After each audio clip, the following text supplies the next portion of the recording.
This is Ashley Blaine Featherson, and I'm Kinky When Wet. Welcome to Kinky When Wet. I'm your host, nappy-headed black girl. Today's guest is the co-star of one of the hottest YouTube video series out right now. From Hello Cupid, Miss Ashley Blaine Featherson. Welcome, and thank you so much for joining us today. Thank you so much. Hi, everybody. I'm very excited to have you. Okay, this is a hair show, so let's get to the goods and talk about your hair. First of all, your puff on the show is everything. It is just beautiful. Your puff is awesome. So I want to ask you about your hair. How did you go natural? Like, have you always been natural, or did you transition? And what made you decide to take the plunge? Okay, yeah, no, I have not always been natural. I went to Howard University, and I think it was like the summer of my sophomore year, so this is 2007. Yes. At Howard, I would say 80% of the women at Howard are natural. It's like a thing. So wow. I just would see so many beautiful women with natural hair on campus. I used to do it. I want my hair to be big and kinky and curly and all of those things, but my whole life I had a relaxer.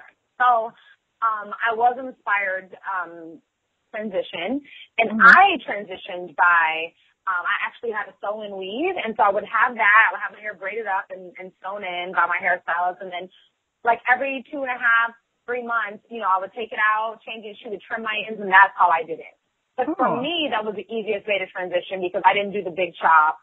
I didn't do like individual braids. I, at the time, just did a sew-in, and that was pretty easy for me. In retrospect, I'm like, the hair that I left out on the top was probably looking so ridiculous, but either way, it was an easy way for me to transition. And it didn't take me long to transition either. I transitioned completely. When I started going natural, my hair was probably like to my collarbone, maybe a little bit longer. And it took me to make it all natural. It took me less than a year. So how do you wear your hair when you're not working? Do you have a favorite style? Yeah, I actually, 90% of the time I'm wearing my hair natural. Sometimes for certain things that I'm doing, like I recently did a project last week and I had to have my hair straight for that. So sometimes I'll do a little, I'll just get it pressed or whatever, and I'll wear do a little a half wig, or I'll just wear my regular hair pressed out. But I get my hair pressed maybe 3 times a year. And then even when I do, it doesn't last long. It'll last maybe a week. But normally I do twist outs a lot of the time. I do a Marley bun. So I love, flicking my hair up and just putting a Marley bun on top, because Marley hair actually really blends in with my natural curl pattern and texture. It looks just like it. So yeah, and I do turbans a lot. And to be honest, I love twisting my hair, but I have so much hair and it takes so long. Yeah. That when I do a twist, I normally only twist it, I'll twist it, let's say, on a Monday, and I don't twist it again until the next week. You know what I mean? My hair, when it's natural, it stays in a style. When it's straight, it doesn't. I know when you're in the business that your hair can really take a beating. How do you take care of your hair? Do you have any particular routine or any products that you swear by? With natural hair, less is more. That's really what I realized. Oh my gosh, I so agree. Yes. Yeah, so that's what I'm talking about when I say I don't twist my hair every night. I don't have to, and that's putting, more stress and the brushing and the combing and all that I have to put on than I need to. So my routine is if I do twist it or if I do put it up in a bun, the buns are easy. When I, put some hair on top, sometimes with the Marley bun, that's easy because that's so low maintenance, and that really is a protective style. And I think protective styling is so important. It's so important to either have satin pillow sheets, which I'm transitioning to, or I always wear a satin bonnet or satin scarf or something to protect my hair at night, because that's so important. I never sleep with a band. A lot of times I take drastic measures. So I do a scarf, then I put a bonnet on top of that. That's just me, because I know that I need a double protection. Gotcha. But anyway, I am going to transition to satin pillow cases, because I think that's just easier. Sometimes I don't always have to make sure my hair is wrapped up perfectly. If I have the satin pillow case, it's essentially the same thing. Sometimes what my routine is let's say it's a Sunday. So I'll wash my hair, deep condition it. Sometimes I'll sleep the conditioner in my hair. Then the next day I have a lot of shrinkage. Like my hair, people never believe me, but my hair literally is like 2 inches long when I wash it.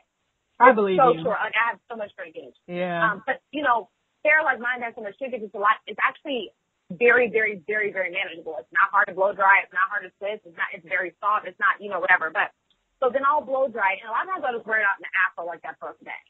I'll wear it out in an afro, I'll put it up in a big puff, and then that night I'll twist it, and then I won't do anything else with it for the rest of the week.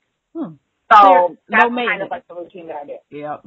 Low maintenance. Because that's what natural hair is. I don't have to be twisting and styling and gelling and braiding and all sorts of different things. Right. I like trying new hairstyles, and I'm obsessed with YouTube and looking at different people and what they do, but you have to realize that what works on your hair is not necessarily going to work on my hair. Exactly. Just like a lot of people like to twist their hair, do a twist up on their hair being wet. I can do that, but it does not achieve the same look for me because I have so much shrinkage. So my best twist ups are done when my hair's already blown out. Right. So the moral of the story, you have to learn your hair. You have to research your hair and learn what your hair likes and what it doesn't. And experiment, but understand that less is more. So don't try a new hairstyle every day. Yeah. Try a hairstyle 1 week, try another one the next week. You know what I mean? And make sure, I think something's really important is keeping your hair moisturized. So I actually make my own oil. Well, I'm not I buy different essential oils and I mix it together. So I have a combination of olive oil, sweet almond oil, jojoba oil, a little bit of shea butter in there, and it's easy. You can just buy them at I got some of them at a beauty supply store. I got some of them at a Target, and I just bought my little applicator. Mm-hmm. Poured it all in there, mixed it up, and that was it. But those are all the types of oils I like to moisturize my scalp with, and it smells good. It keeps my hair soft, so I really suggest that to people. Now, I want to ask you how you got into acting, because I know you mentioned earlier that you went to Howard, and if I recall correctly, you graduated with honors. How did you transition into acting? Was that always the plan? My whole life. And I don't mean to sound like a cliche, but I was a little girl in school, when everyone's going around at career day saying what they want to be, and everyone's saying doctors and lawyers and teachers, and I'm like, I want to be an actor. So my whole life I've been a performer. I've been acting professionally since I was 14. So, what I'm doing now, everyone always knew this is where I would be. And then it was very intentional that I went to Howard and studied musical theater because I sing and I dance as well. And I love the stage. So for me, versatility is really important for me in my career. So, right now I'm doing web and TV and film, but, Broadway and theater is definitely a huge goal of mine and something that's very important to me because my heart is also very much still in the theater. Now, speaking of web, I want to talk about your web series, Hello Cupid. You can find Hello Cupid on YouTube under the channel name Black and Sexy TV. And if you haven't heard of Black and Sexy TV, then you must not be black and sexy. So tell us a bit about your show, Hello Cupid, and a little bit about your character, Whitney. Okay. Hello Cupid is new and it's innovative and it's funny and it's surprising and it can make you feel uncomfortable at times.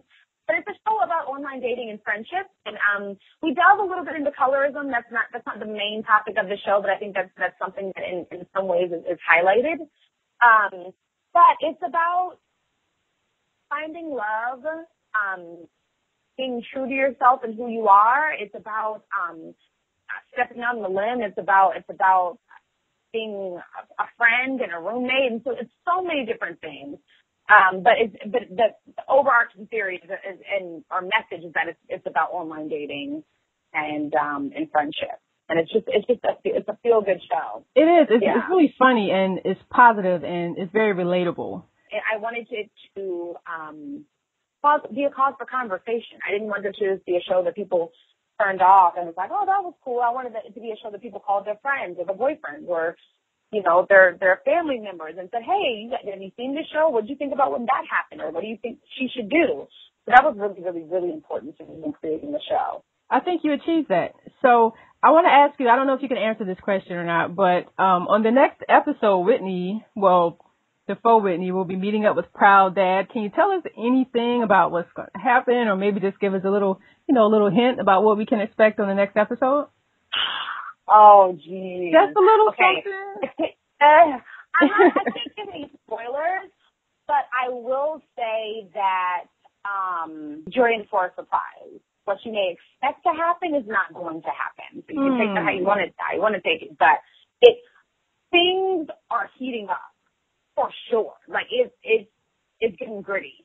Uh-oh. So you're going to want to keep watching, and, you know, it's going to be one of those things where you're still on the edge of your seat, you know, rewinding on YouTube, whatever you're doing. But it's getting juicier and juicier and juicier. Awesome. So you guys make sure you check out the show. It's every other Sunday. The next episode is this Sunday. So before I let you go, I just want to ask you, since your hair is so fabulous, do you have any words of advice or, you know, words of encouragement for new naturals or people that maybe just did the big chop? What I really want to say is just be proud and be comfortable with your natural hair, or whatever that may be. Some of us have tighter curls, some of us have looser curls, some of us have jet black hair, some of us have lighter hair. But whatever it is, I just think what makes being natural so beautiful is that it's natural, and that's naturally just who you are and unapologetically. Because I think oftentimes a lot of people will tell you, you know, it's just like, I was so sad. I was on Twitter the other day, and I saw that someone tweeted Solange and said, you know, you would be such a dime if you just slapped a perm in your head. And that was really sad. And the fact that we're saying that, you know, beautiful Black women are saying that to each other is just a testament how those of us who are natural and don't feel the need to have weaves, and there's nothing wrong with those things either. But you really have to walk with pride and understand that this is your natural crown, and it's beautiful, and no one can take that away from you. So just being confident in who you are with your natural hair, I think that's such a statement, and such a bold, beautiful statement to make. That was Miss Ashley Blaine Featherson. Be sure to check her out on Black and Sexy TV on YouTube. Her show is Hello Cupid, and it airs every other Sunday. Thank you so very much. Excellent interview. Thank you so much, Kay. I appreciate it. It was wonderful speaking with you. Well, this is Nappy Headed Black Girl. I will see you next time on Kinky When Wet. Bye-bye. Nappy Headed Black Girl, where all hair is good hair.